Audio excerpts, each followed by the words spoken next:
Welcome to The Cantankerous Catholic with Joe Sixpack, the every Catholic guy. Listen to Joe tackle the really tough moral issues, current events, and politics from a Catholic perspective. Now here's Joe Sixpack, the every Catholic guy.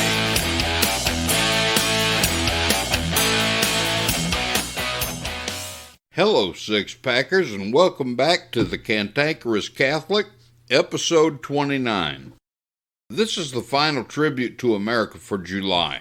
But I also want to talk about a few other things that affect all of us, and I'm going to talk about them from a genuine Catholic perspective. All of these other topics have an effect on whether the Catholic Church can actually survive in America. I'll tell you what I mean when we come back. I've been sharing the faith with people for over 30 years. The Holy Spirit has used me to make hundreds of converts, and 84 of them are my adult godchildren. When the Holy Spirit works through us in a big way, He usually uses the talents given to us before we were even born. When we develop those talents for Him, we're often impelled to pass on to others what we've done and how we've done it for the greater glory of God. That's why I wrote the Lay Evangelist Handbook.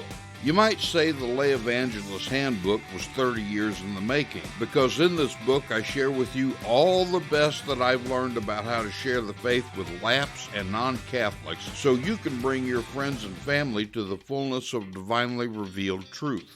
The very first chapter gives you a thorough explanation of the things you need to do to maximize your effectiveness so you won't end up with egg on your face when trying to engage people. I explain the differences between the various types of lay evangelists and others you can learn from.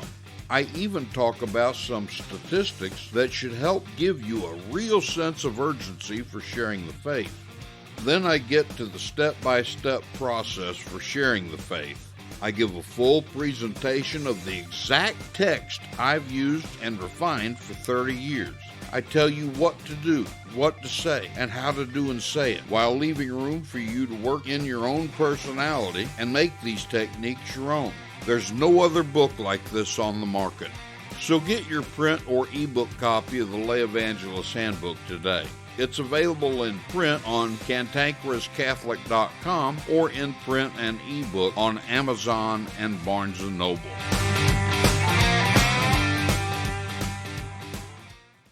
This final tribute to America is something personal to me. People have been telling me that I'm fanatical in my view of American exceptionalism.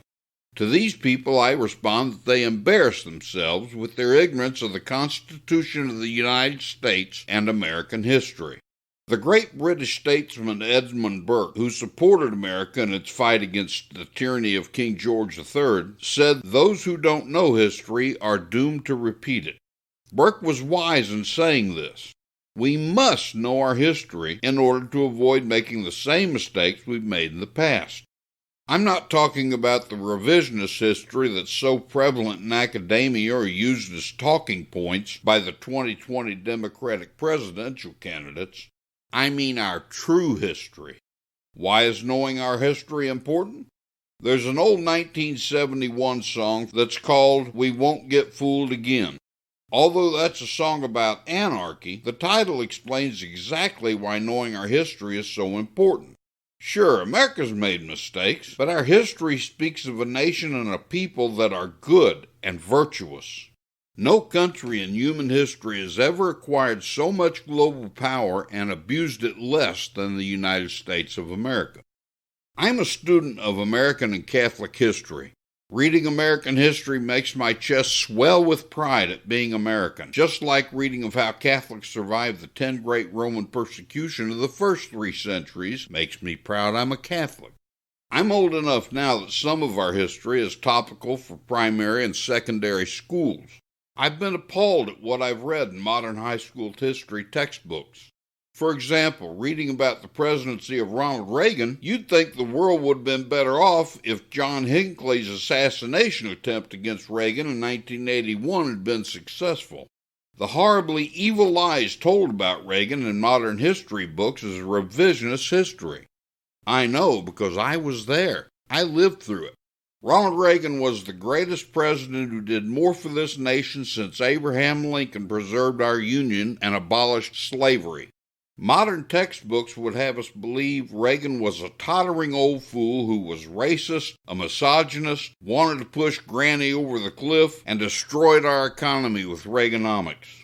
The reality is that he saved us from the worst economy since the Great Depression, slashed federal entitlement programs that aren't authorized by the Constitution anyway, appointed the first woman to the Supreme Court, and ended the Cold War with the dissolution of the Soviet Union.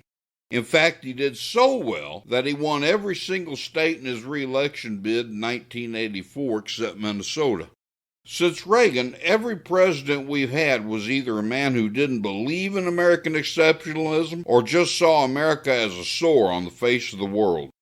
Bush 41 was a globalist who gave us the New World Order. Clinton destroyed the military and Reagan economy, although it took him both of his terms to be able to do it.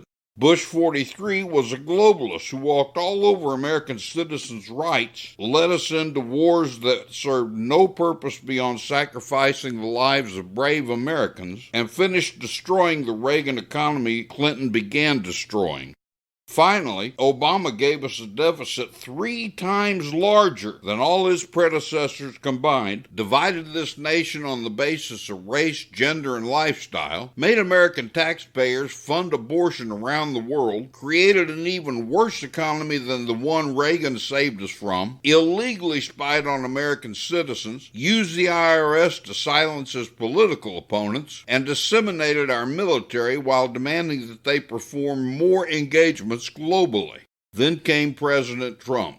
In my opinion, based on his accomplishments, he's one of the 5 greatest presidents in American history, joining Washington, Jefferson, Lincoln, and Reagan. The history books from leftist academia won't treat him that way, though. And that's why you need to learn our history and make it a part of you as a Catholic American. If you haven't read and studied the Constitution and its Bill of Rights, you certainly need to do so. I hear people all the time say that the Constitution authorizes this or doesn't allow for that. Just listening to them makes it quickly apparent they're only parroting someone's talking points and that they've never actually read the Constitution. Generally speaking, Americans are like Catholics when talking about Vatican II. Catholics say Vatican II authorized this or changed that, but it's clear from listening to them that they've never ever read the documents of Vatican II. But if you're going to be a good Catholic, you have the obligation to read the documents of Vatican II so you can't be fooled or misled. Likewise, an American will read and know the Constitution so as not to be fooled or misled. If you read and study our Constitution, then look at our government the way it is in 2019, you'll find yourself scratching your head wondering where the United States of America's gone. The federal government established by the Constitution is a far cry from the federal government we have today. Thomas Jefferson once said, "When government fears the people, there is liberty. When people fear the government, there is tyranny." Our Constitution was written the way it is to keep the government fearful of the people, but Americans began to be apathetic during the Wilson administration at the beginning of the 20th century, and the federal government began to stop following the Constitution. We can return to what our founders intended, though, but your action is required. I'm afraid that if real Americans, Americans like you, don't get involved soon, we'll have to face a new civil war. And the way we save our republic and its Constitution is through an Article 5 Convention of States. Go to my show notes for a link that connects you with everything you need to know about the Article 5 Convention of States. To see how far adrift of the Constitution we've gone, this is a good place to leap into the next topic. The Washington Compost is the only lamestream media to report a move by Congress to do the most dangerous and insane thing they've ever done. It seems that the Democratic-controlled House has introduced an amendment to the annual defense authorization bill. This amendment, which is absolutely contrary to the Constitution, passed the House with a vote of 220 to 197, which means a number of Republicans voted in favor of this atrocity. Worse yet, many of those Republicans claim to be constitutional conservatives, yet they betrayed us. The amendment has to do with Iran. It acknowledges that Iran is the number one sponsor of terrorist activity and that it's guilty of gross violations of human rights against its own citizens, and that Iran can't be allowed to have nuclear capabilities or ICBM missiles. Then it acknowledges that Article 1 of the Constitution requires the President to get authorization from Congress before engaging in war. It also says that no funds may be used for military force against Iran unless Congress first approves. Here's the problem.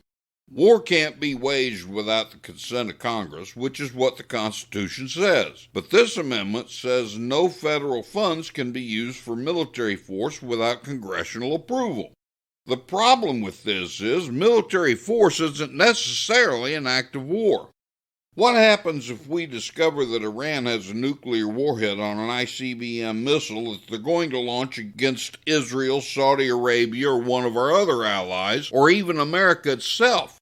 So the President goes to Congress to inform him of that threat. Congress takes it up in committee for debate, and 6 weeks later he gets authorization. In the meantime, an Iranian ICBM takes out New York City or Washington, D.C.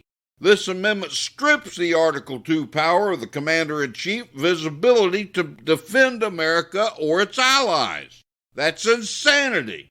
Congress claims it wants a return of its power to wage war that was curtailed by the War Powers Act, which is unconstitutional anyway. They already have the power to stop the President from any unwanted or unwarranted aggression because they have the power of the purse. All they have to do is cut off the funding the way they did at the conclusion of Vietnam. That's fine. It's part of our checks and balances system. But the insanity of this amendment would keep the President from defending us and our allies should Iran decide to attack. And you can be sure that they're going to attack. This amendment sends a message to our enemy that we're unable to defend ourselves. When an enemy decides to attack us, they won't announce it in advance. King George didn't announce his attacks on us. The Japanese didn't announce Pearl Harbor. Terrorists didn't announce their attack on the World Trade Center and the Pentagon. Iran won't announce any attack either, and the amendment will prohibit the President from any sort of defense or preemptive strike. What so-called conservatives voted for this irresponsible legislation? Well, over 24 of them voted for this insanity.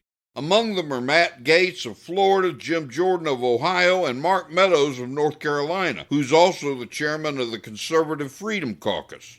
All three of these men are considered the most conservative members of Congress, but this vote proves to me that they don't give a damn about this country. They only care about power. And federal power is what the Article 5 Convention of States is all about ending and returning power to we the people. There are individual members of Congress who are equally as dangerous to America as the legislative body itself. I'm speaking specifically of Alexandria Ocasio-Cortez, whom I call the bartender, Rashid Tlaib, but mostly right now I'm concerned with Ilhan Omar from Minnesota. Omar was born in Somalia, but America gave her and her family asylum when she was 10 years old because they were escaping a genocidal and worsening civil war in their own country. She came to America as a little girl with all the advantages of every other American girl. Her father got a job in the post office, so she grew up living the American dream. Omar was able to get degrees from North Dakota State University and the University of Minnesota's Humphrey School of Public Affairs, something she never could have done in Somalia. She served in the Minnesota legislature and was elected to Congress in 2018. You'd think, as good as America has been to her, that she'd love this country, but you'd be wrong. She doesn't. In fact, she hates this country. America and Americans are racist. She believes that Soviet-style socialism, if not outright communism, is a better form of government than the one we have, despite that her father taught her how great democracy is. Omar also believes our staunchest ally, Israel, has no right to exist at all. She sees Israelis as animals who are beneath her. She's a Holocaust denier and a deeply imbued racist while accusing everyone else of racism. The bartender and Tlaib are dumb as a bag of hammers, so no one really takes them seriously. The bartender is so stupid, in fact, that her comments are great fodder for comedians and commentators. Omar, on the other hand, is intelligent and articulate, which is why she's so dangerous. You can call me a bigot if you want, but I'm fully aware of the history that exists between Muslims and Christians, how they've tried to slaughter us since the 7th century, so I don't trust them anyway. This woman Omar and her buddy Tlaib have no business whatsoever in Congress. Now I'd really like to settle down and get my blood pressure under control for talking a moment about something good and positive. Republicans have praised Trump for creating such an explosively productive economy that we actually have more jobs than we have people to fill them. It's the first time in history that it's been that way. As good as this sounds, though, it's really a sign of a very unhealthy society. We exist in two genders for a reason, and that reason is so we can perpetuate our species.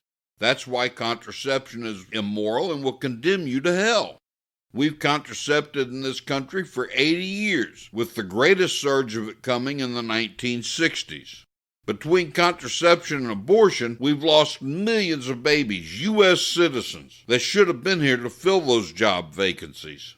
I know you ladies don't like it, and you men are likely to disagree because you've been infected by radical feminism, whether you like to admit it or not, but it's not a woman's place to earn support for the family. It's a woman's place to care for her family's home and her children and her husband. It's the husband's job to provide the support for the family. The greatest slave vocation for anyone is motherhood.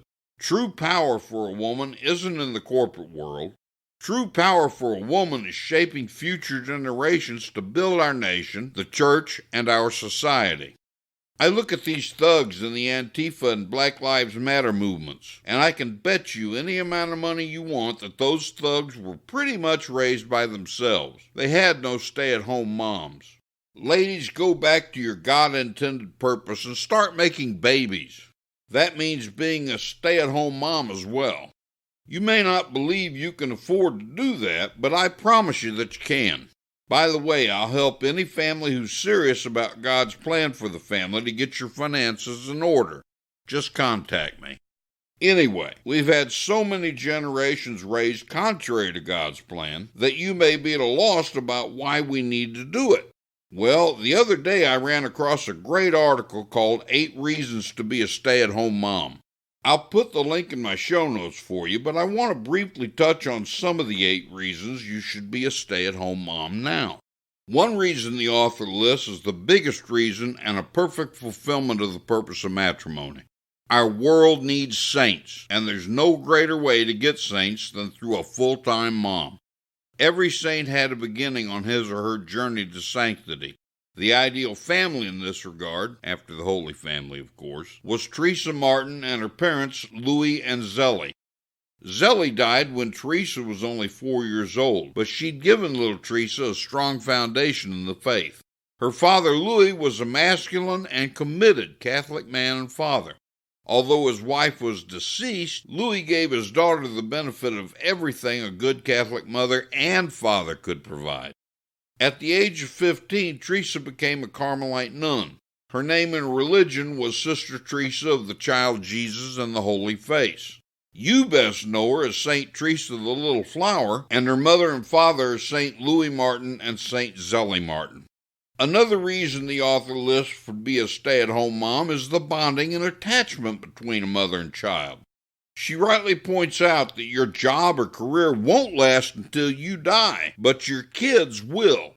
Working moms not only miss a tremendous amount of quality time with their kids, but they forfeit witnessing a lot of their babies first. Instead, other people get to experience those things. The author says another reason moms should stay at home is because our children are our highest priority. She asserts that the message a working mother sends her boss is that her job is her highest priority, and there's nothing natural about that. Anyone can look after a woman's job responsibilities because everyone's expendable, but no one can replace mom in the life of a child. I say the message being sent to the children by a working mom is that work and money are more important than the child. My mom worked outside the home all my life, with the exception of a couple of years after my sister was born. Those were the happiest years of my childhood. When I asked my mom why she had to go back to work, and I asked her many times, she responded by asking me if I liked being able to do this or have that. Of course, as a child, I said I did. Consequently, I grew up believing things were more important than people. I also grew up believing my parents viewed a lot of other things as more important than my sister and me. There are 5 other reasons the author gives for being a stay-at-home mom, and all of them are right on the money. This woman has a good understanding of natural law and God's plan for families. I urge you women to read this article, which you'll find in my show notes. I urge you men to read it, share it with your wives, and share it with any mom you know who works outside the home. The family is under grave attack today. Radical feminism is one of the great culprits of this attack. The very existence of the family is threatened. Between radical feminism, the government, artificial contraception, marriage becoming thought unnecessary, and the LGBT movement, the collapse of the family is imminent. This shouldn't surprise us because Our Lady of Fatima told us that the last great battle between heaven and hell will be for the family. Everything we've talked about in this episode after the tribute to America couldn't possibly have happened and the bad players involved to even exist if not for the systematic destruction of the family taking place right now. Use a little logic and reason and give that statement some critical thought. You'll see what I mean. Learn things about the Catholic faith you never knew in Joe Sixpack's Secrets of the Catholic Faith. There are many essentials to our holy and ancient faith that few modern Catholics know. Those essentials have become, well, secrets, hence the title Secrets of the Catholic Faith. Joe Sixpack, the every Catholic guy, is always exciting, never boring, and completely politically incorrect. He never shies away from the so-called untouchable moral issues. With his use of humor and directness, readers and students can never get enough of what he teaches. According to Joe, there isn't one single teaching of the Catholic Church that can't be completely demonstrated to an inquiring mind. Everything can be demonstrated. But the Catholic laity aren't being taught these things. They're being fed pablum when they need and want meat. Secrets of the Catholic Faith is actually exciting, and it will make any Catholic's chest swell with pride. So get your copy of Secrets of the Catholic Faith by Joe Sixpack, the Every Catholic Guide, today in print or ebook on Amazon, Apple Books, Barnes & Noble, and Kobo.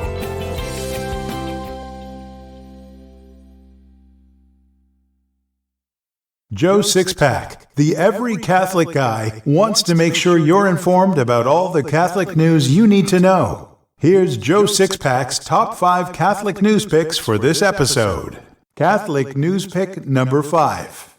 Hats off to LifeSite News. After Amazon knuckled under pressure from LGBT activists to ban books offering help to those dealing with unwanted same-sex attraction, former gays launched a petition demanding the online retailer reverse its decision. You can read the whole story by clicking on the link in my show notes. Catholic news pick number 4. Hats off to LifeSite News. Bishop Daniel Jinke of Peoria announced with overwhelming joy that Pope Francis approved a miracle attributed to the intercession of Archbishop Fulton Sheen, moving the famed television catechist a step closer to beatification. You can read the whole story by clicking the link in my show notes. Catholic news pick number 3. Hats off to LifeSite News. Pro-life lawmakers in Ohio have introduced legislation requiring that fetal development information be taught in public schools with the expectation that more scientific information about prenatal humanity will increase understanding and respect for human life. You can read the whole story by clicking the link in my show notes. Catholic news pick number 2. Hats off to LifeSite News. A federal judge blocked from taking effect Ohio's new law banning most abortions on babies with detectable heartbeats. So much for the compassionate left. You can read the whole story by clicking the link in my show notes. Catholic news pick number 1. Hats off to the Blaze. Death threats were sent to a pair of Canadian theater owners set to show the pro-life movie Unplanned. And while police are investigating, one of the owners has already bowed out. Cowardice. That's why I say comfort and conviction don't live on the same block. You can read the whole story by clicking the link in my show notes. I believe a really great way to teach the faith is through stories, parables, and anecdotes. So here's today's story. A woman once went to confession to a saintly priest and confessed harming the good name of other people often. As a penance, the wise priest told her to go home and get an old feather pillow, then take it to the top of a hill, cut it open, and let the wind carry the feathers away. After that, she was to return to find out the remainder of her penance. The woman thought the penance strange, but she did exactly as she was told. When she'd finished, she returned to the priest to learn the second part of her penance. The priest said, "Now you have to go back and pick up all the feathers and put them back in the pillowcase." "But Father," the woman exclaimed, "you know that's impossible. The wind blew them away. I could never hope to find even a few of them." "That's true," the priest said. "Neither can you take back the damaging words you said about others, because by now they've been passed on from mouth to mouth until you can't possibly find out who to correct regarding what you said. Be careful in the future to watch every word you say, lest you hurt anybody's good name." I know firsthand what this is like. A small group of people told believable lies about me for personal gain. My name and reputation were so badly damaged that I had to go into hiding for several years. I even lost friends because of those lies. By the time I got anything that even remotely resembled an apology, the damage was irreversibly done. I don't care if you're wealthy beyond most people's imagination and have the finest possessions in the world, or if you're poor and the only thing you have are the clothes on your back. The very most important possession you have is your good name. It's no small thing to hurt a person's good name. It's almost impossible to make up for the damage you'll cause by the things you say. Be careful to only say good things about people. Hey, Sixpackers, that's all for this episode. I've enjoyed having you with me. Don't forget to like me on Facebook and follow me on Twitter. The links are in my show notes. Also, remember to visit joesixpackanswers.com to sign up for my free email course. Each short lesson arrives in your inbox every 3 days. We also have the Cantankerous Catholic social media group you can join to discuss anything about Catholicism, our country, or anything else on your mind. I visit the page every day. The link's also in my show notes. There are lots of other neat things of interest in my show notes, too. You can find them at cantankerouscatholic.com. And remember to live by the Joe Sixpack battle cry. Comfort and conviction don't live on the same block. This has been The Cantankerous Catholic with Joe Sixpack, the Every Catholic Guy. Thanks for subscribing, and be sure to visit cantankerouscatholic.com to get your free copy of Joe's popular book, The Best of What We Believe, Why We Believe It.